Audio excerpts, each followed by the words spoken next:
আমরা ইমাজিন করতে পারছি না হয়তো যে আসলে চিটাগং আগামী 5 বছর পর দেখতে বা 10 বছর পর দেখতে কিরকম হতে পারে।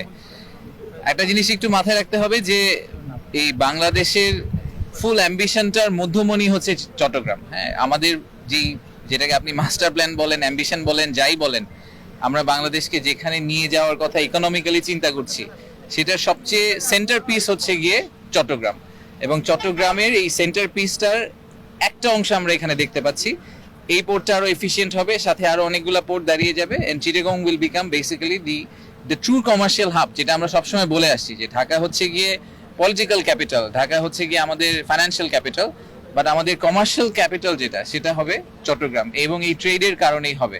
তো আমি আশা করছি যে এই কর্মযজ্ঞ আরো বাড়বে, আরো এফিশিয়েন্ট হবে। আমি একটু আগে আলাপ করছিলাম যে আমি ফরচুনেটলি আমার একটা সুযোগ হয়েছিল গত মাসে দুবাইতে যে জেবেল আলী পোর্ট আছে, ওয়ার্ল্ডের one of the largest free trade zone, সেখানে যাওয়া। তো সেখানে এই ক্রেনগুলো এরকমই ক্রেন অপারেট করে, কিন্তু আরেকটু অ্যাডভান্স টেকনোলজি সেখানে।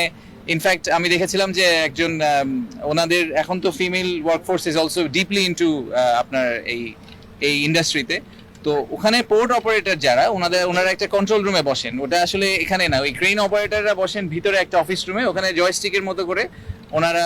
এবং ইনফ্যাক্ট আমার সাথে যার দেখা হয়েছিল, উনি একজন ভদ্র মহিলা। তো উনি এই ক্রেন অপারেট করেন।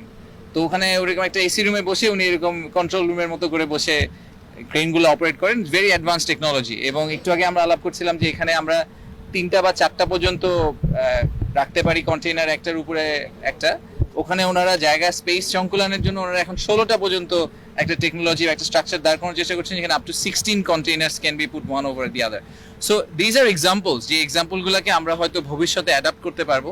আমাদের এখানে জব ক্রিয়েশন, যেটা আমাদের অ্যাবসলিউটলি মূল মন্ত্র, মানে টোটাল কত টাকা এফডিআই আসলো চিন্তা করার কোনো দরকার নেই। I think it's a secondary issue.